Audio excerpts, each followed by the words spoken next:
தாவீது ராஜா ஒருவேளை இப்படி நினைச்சிருக்கலாம். என்ன நினைச்சிருக்கலாம்? ஏன் என் பையன் இதெல்லாம் கட்டணும்? ஏன் ஆண்டவருக்காக உழைக்கணும்? ஏன் ஆண்டவருக்காக இதெல்லாம் செய்யணும்? அவன் வேற ஏதாவது ஒரு பெரிய பங்களாவை கட்டலாம். அவன் வேற ஏதாவது ஒரு அரண்மனையை கட்டி நல்லா வாழலாமே அப்படின்னு கூட நினைச்சிருக்கலாமே. இல்லையே. ஆனா தாவீது செய்ய முடியாதத கர்த்தர் இங்க சாலமோன் மூலமாக நிறைவேற்றுகிற தேவனா இருக்கிறார். பிரியமானவர்களே, தயவு செய்து சொல்றேன். அப்போ ஒரு பேரண்ட்ஸ் உடைய பிரேயர் எவ்வளவு ஒரு முக்கியம் பாருங்க. இன்னைக்கு நம்ம சொல்லிடுறோம், இது நல்லா இருக்கணும், அது நல்லா இருக்கணும், நீ இப்படி வாழணும், அப்படி வாழணும். அவங்களுக்கு எல்லாமே நம்ம வழிவகுத்து கொடுக்கலாம்.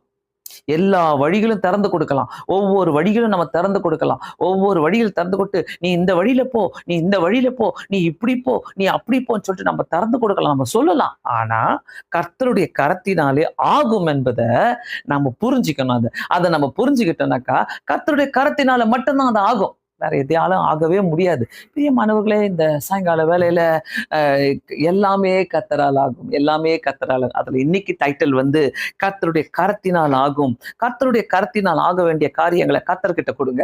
கர்த்தருடைய கரத்தினால் ஆக வேண்டிய காரியங்களை ஒவ்வொருத்தருமே எழுதுற எக்ஸாம் எழுதுற பிள்ளைங்க, காலேஜ் போற பிள்ளைங்க, ஸ்கூலுக்கு போற பிள்ளைங்க, ஒவ்வொருத்தருமே ஆண்டவரே என் கரத்தை நீங்க பிடிச்சிக்கங்க இயேசு சுவாமி அப்படின்னு கேளுங்களேன். உங்களுக்கு வர வேண்டிய மார்க் உங்களுக்கு தான் வரும். உங்களுக்கு வர வேண்டிய ஆசீர்வாதங்கள் உங்களுக்கு தான் வரும். உங்களுக்கு வர வேண்டிய ஒவ்வொரு காரியமும் கர்த்தர் உங்களுக்கு எல்லாத்தையும் கூட்டி கொடுக்கிற தேவனா இருக்கிறார். அவர் கழிச்சு போடுற தேவனே இல்லை.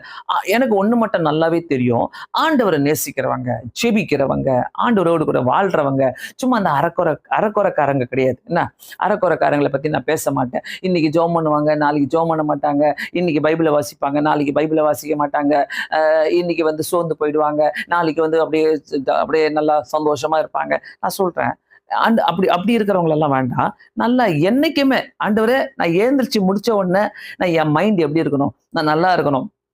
நிறைய நேரங்களில நிறைய பேருக்கு பிடிக்கல. அதாவது காலையில எழுந்திரிச்ச உடனே நம்ம என்ன பண்ணுவோம், நிறைய பேர் செல்போனை எடுத்து நோண்டுவீங்க. என்ன அந்த செல்போனை நோண்டுறதுக்கு பதிலாக எப்பவுமே ஜோம் பண்ணிட்டு போங்க, ஆண்டவரே இந்த செல்போனு என்ன ஆளுக செய்யக்கூடாது, இது என்ன டாமினேட் பண்ணக்கூடாது, நான் தான் அதை டாமினேட் பண்ணணும் அப்படி சொல்லுங்க எல்லாருமே. நிறைய பேருடைய வாழ்க்கையில இந்த செல்போன் டாமினேட் பண்ணிட்டே இருக்குது. ஸோ நான் இதை நேத்துல இருந்து நான் பேசிட்டே இருக்கிறேன். எல்லாருமே தயவு செய்து உஷாரா இருங்க.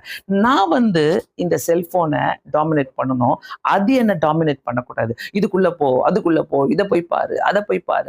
உட்காந்து படிக்க வேண்டிய நேரங்களில பாத்தீங்கன்னாக்கா செல்போனை நோண்டிக்கிட்டே இருப்பாங்க. அந்த அந்த ஒரு ஒரு ஒரு ஒரு ½ உட்காந்து படிச்சு கிளாஸ்ல லிசன் பண்றதை கேட்டாலே நம்ம நம்ம வாழ்க்கை எங்கேயோ இருக்கும். அதை விட்டுட்டு இந்த நேரத்துல நம்ம என்ன பண்ணுவோம், அதை விட்டுட்டு நம்ம என்ன பண்ணுவோம், இல்ல ஒரு 2 மினிட்ஸ் எடுத்துக்கிறேன், ஒரு 2 மினிட்ஸ் எடுத்து நோண்டி பாக்குறேன், ஒரு 2 மினிட்ஸ் இந்த செல்குள்ள போய்